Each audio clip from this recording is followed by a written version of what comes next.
His mom? What? His mom? Ismail Abdo was taken out in her own home in Uppsala. Even though we've seen a lot of unprecedented lows already.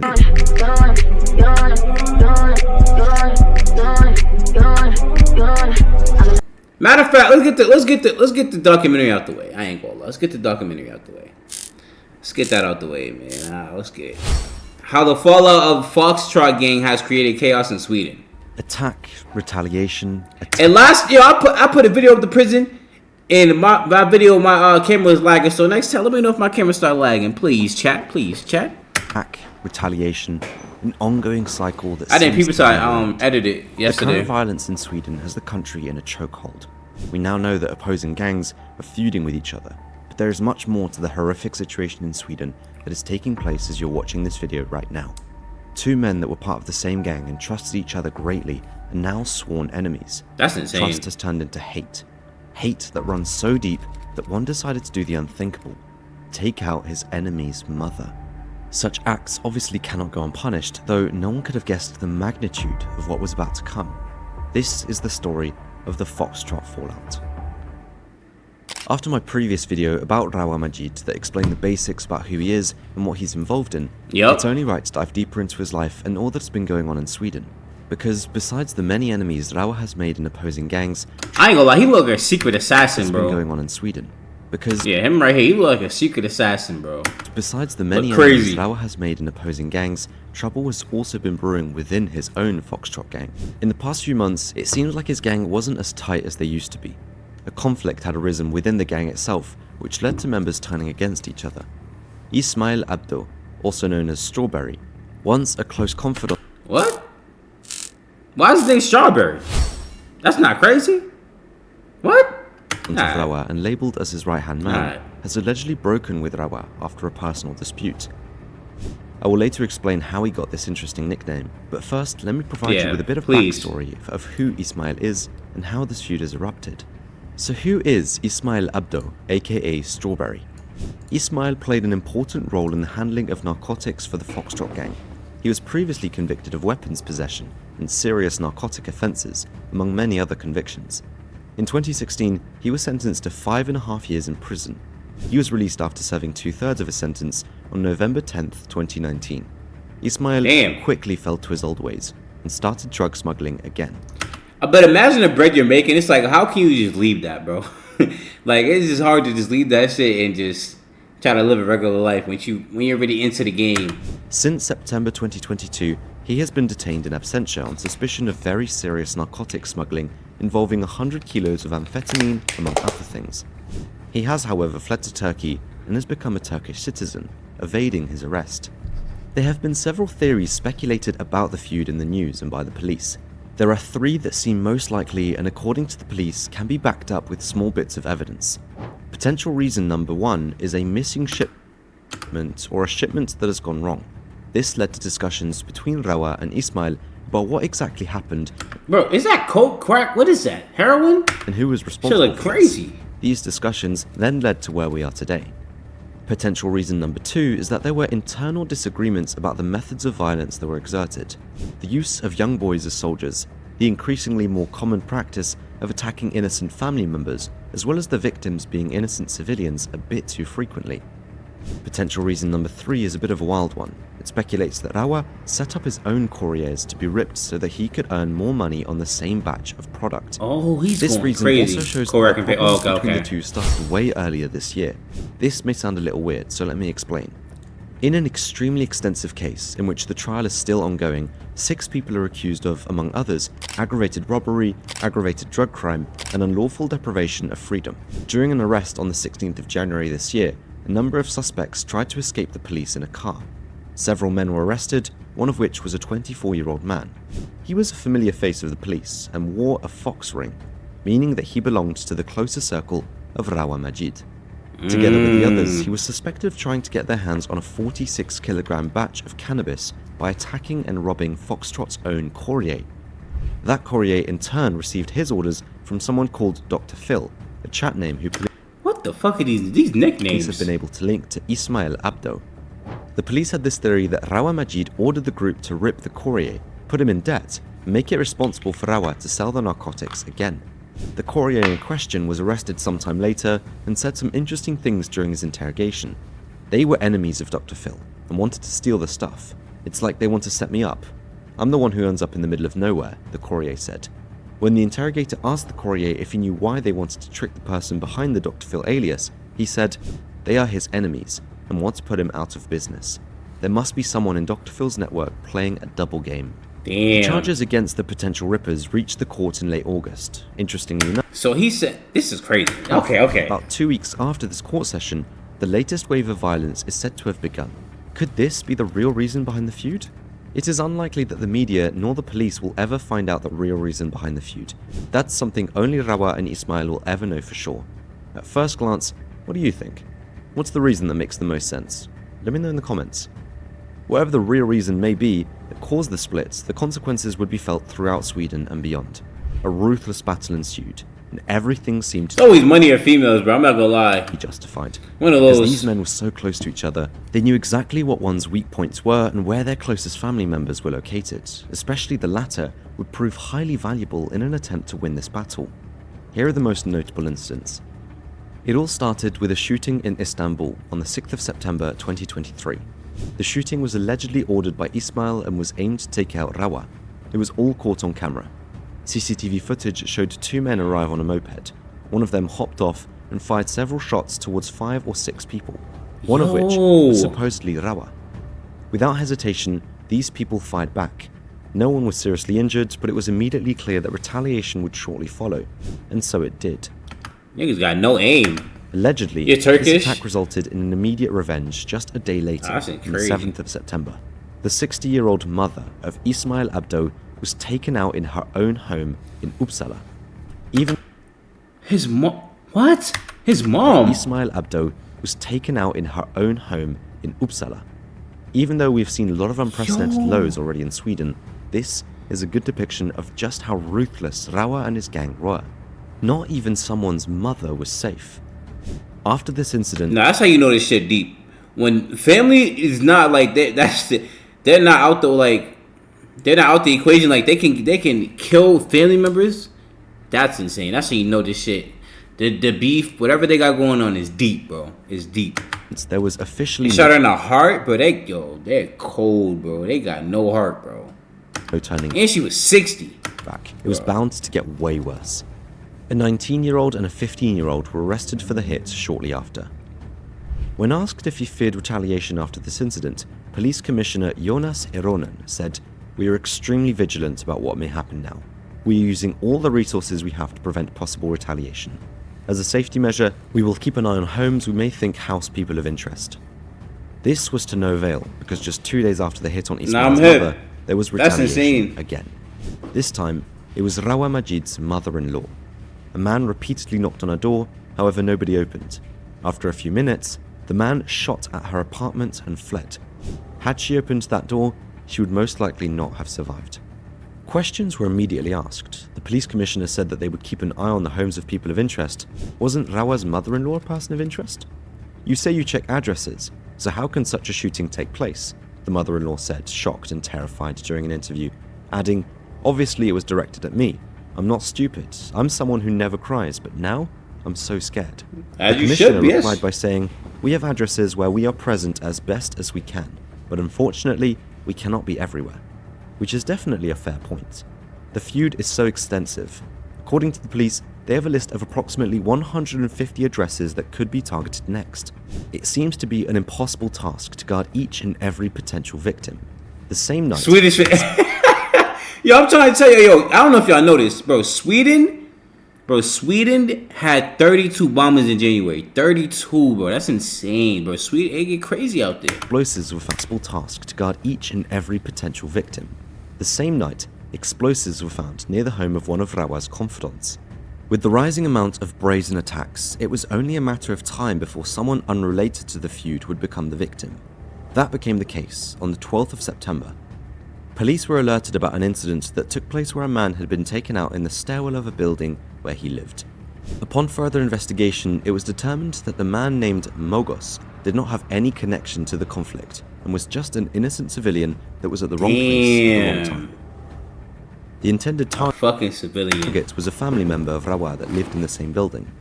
This incident was quickly followed by yet another shooting on the 13th of September around 3:45 at night. It was once again aimed at a family member of Rawa. However, despite firing several shots, the shooter did not succeed as his target managed to flee. Yo, what about the gang members or like the niggas that's within the gang? Why are there still family members? I guess they want to hit him where it hurts. Okay, it makes sense. Makes sense. And managed to arrest the shooter, which was once again a young boy. Later that day, an explosive was found in the same area. A resident spotted it and called the police, who defused the explosive on site. Then, around 9 in the morning on the same day, 19-year-old Giovanni was taken out in Vasastaden in central Stockholm. According to information from the police, he was linked to Rawa and managed drug sales in Gävle. It is said that he was in Stockholm to hide, as he was a target in the internal Foxtrot conflict. Unfortunately for him, that did not help. Just a day later, numerous shots were fired at the door of you know him? in the Damn, R.I.P. of Norrköping. According to the media information, the target was the mother of one of the men arrested in Turkey after being involved in the Istanbul shooting. Then, on the 15th of September, a powerful explosion took place at an apartment complex in Upplands, north of Stockholm. A very close confidant of Rawa Majid lived in this apartment complex. An explosion took place at the same gates in late January this year. Could that be another indication that the feud already started in January?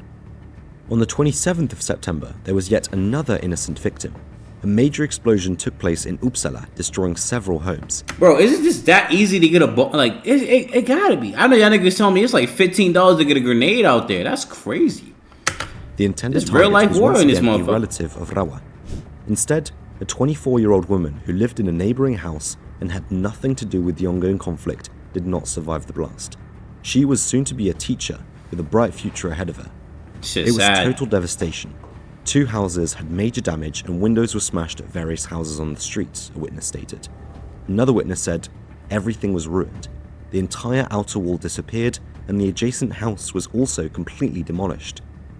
It must be said that there have been many more incidents involving bombings and shootings. However, Swedish police could not link those incidents to the feud of Rawa and Ismail just yet, as they need further evidence. They do think that it is most likely that a big majority of those attacks were linked to this feud. These insane amounts of violence, paired with the total ruthlessness, caused those directly involved to flee the country. God. Some of their family members and other That's relatives insane, did so as well Swedish. for their own safety. I can't sleep at night because I don't know if my front door is going to explode or if someone crazy is going to enter and shoot us. We're absolutely terrified. As you should said be, an bro. anonymously interviewed family member who has nothing to do with the feud except being family to someone involved.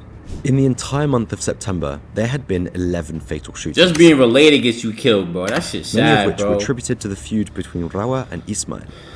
It marked the worst month for the country since recordings began in 2016. You may have noticed that most of the recorded attacks were coming from Ismail, not Rawa. Investigators started questioning Rawa's strength and that of his Foxtrot gang. Here's why. Rawa fled to Turkey somewhere around 2020. Here is where he brought himself Turkish citizenship through the so-called Golden Passport program. With this program, Turkey offers citizenship in turn for an investment of $400,000. This money can be invested into the economy via real estate, for example. There are not a lot of questions asked when applying. You just have to be who you say you are. Keep that in mind. Making it rather interesting for criminals to apply because being a Turkish citizen offers a lot of perks. First and foremost, in general, Turkey does not extradite their citizens. If a criminal becomes wanted in their country, he or she can feel relatively safe in Turkey. This counts specifically for Swedish criminals, as Turkey and Sweden do not have a formal extradition agreement, shrinking the chances of being extradited even more. Secondly, a criminal is most likely safer in Turkey, being far away from their enemies, the shooting in Istanbul being an outliner, of course. Turkey is a true safe haven, and for a wanted man such as Rawa Majid, this is a good hideout. Sweden had already remanded Rawa in absentia several times, but they wanted to get him in court. Officials said they do not have high hopes of seeing him in Swedish court anytime soon due to his Turkish citizenship. However, this hope might have increased after they heard the news that there was an ongoing legal case against Rawa that could cost him his citizenship. According to the legal case, Rawa had registered himself under a false name for the Turkish citizenship, alluding to potential forgery. He applied as Miran Otman. According to the case, he did so because if he applied under his real name, Rawa Majid, he would pop up as one of Sweden's most wanted people and would potentially be denied Turkish citizenship. Of course. This case got a new impulse after the shooting incident on the 6th of September in Istanbul. The negative press caused a lot of eyes looking at the situation critically and could be the potential catalyst for the change in Turkey. If he loses the case, Turkey could potentially withdraw his citizenship, leaving him up for extradition. The person is then often sent back to where he came from, which in this case would be Sweden. The question is, will he lose his citizenship? Well, stay with me. It is assumed that Rawa is protected by high-level figures within the Turkish police and government. A prime example of that was the highly confidential information about Rawa that Sweden sent to Turkey, which immediately was shared with him, just to give an example. Then, out of nowhere, news broke. Rawa Majid had allegedly been arrested on October Oh, they got this nigga. Damn. the 5th while passing the border into Iran, according to SVT. They based the news on multiple independent sources that all confirmed it. According to the information, the arrest took place in connection to some kind of traffic control stop, and it may be false ID documents that led to his arrest. I say allegedly because, was it true? Thus far, Swedish police nor their Ministry for Foreign Affairs have confirmed the news. There is no evidence in terms of pictures or video footage that shows Rawa being arrested or in handcuffs, like there were when he was arrested briefly in Turkey.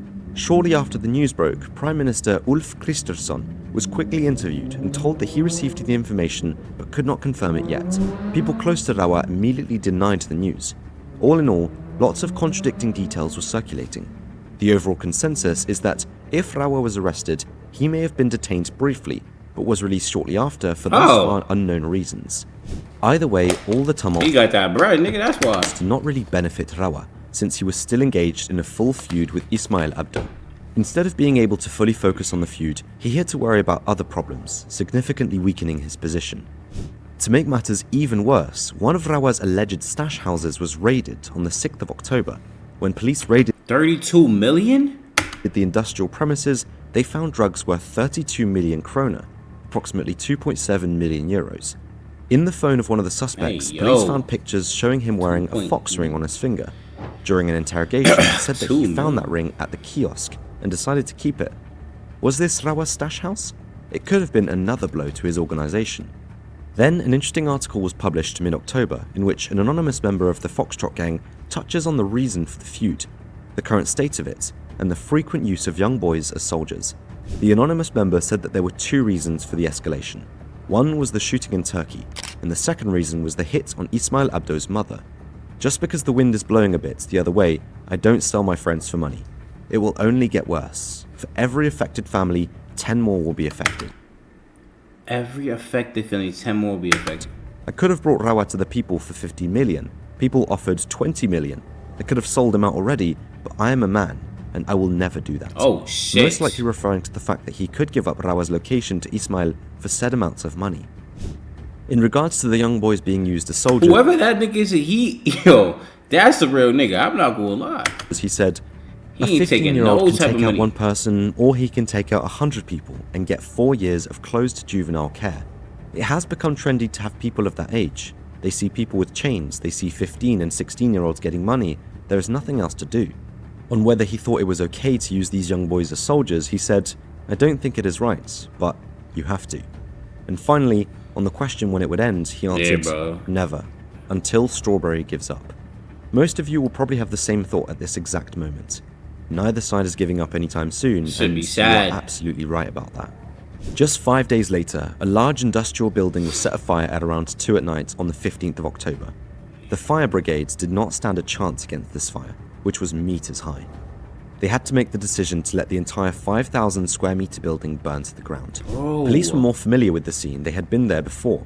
In January, there had already been a big explosion at the front door of the building, so who was connected to this address? This shit is just getting, it just keep happening. Like, bro, this is a regular thing. The large industrial building was home to a company dealing in fruit and vegetables, allegedly belonging to his family.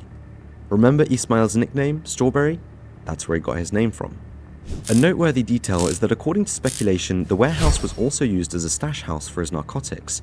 Could this be retaliation for what happened to Rawa's stash house? Police press spokesperson Daniel Wikdal could not confirm nor deny that this incident had anything to do with the ongoing feud between Ismail and Rawa. For most of the people, it was clear. This had 100% to do with the feud, and once again, retaliation was bound to follow shortly. It's clear that this feud is far from over. I mean, at the time of writing this, and the day this video will be posted, I can ensure there will be many more incidents related to this feud. But, who will win? And more importantly, at what cost? With Rawa Majid lying low after his alleged arrest, his new right-hand man has taken the foreground. This man is called Mustafa Al-Jibouri, and I can tell you, the video about him that I'm currently working on is about to get absolutely insane. Be sure to subscribe and stay up to date. Okay, we gotta see that one too. Meanwhile, back in Sweden, gangs that were once loyal to Rawa have now pledged their allegiance to Ismail. For example, the Zero Network has allegedly switched sides and now work with Ismail instead of Rawa. What hasn't helped either is that several of Rawa's associates have allegedly been arrested in Tunisia this past week. Is Ismail becoming stronger than Rawa? Or is something brewing, and will Rawa and Mustafa strike back viciously? By the time you're watching this, I'm already working on a follow-up video. For now, all I can say is be sure to subscribe to the channel so you will not miss a thing. I ain't gonna lie, that's crazy. It would be really helping the channel. We're almost at 100,000 subs.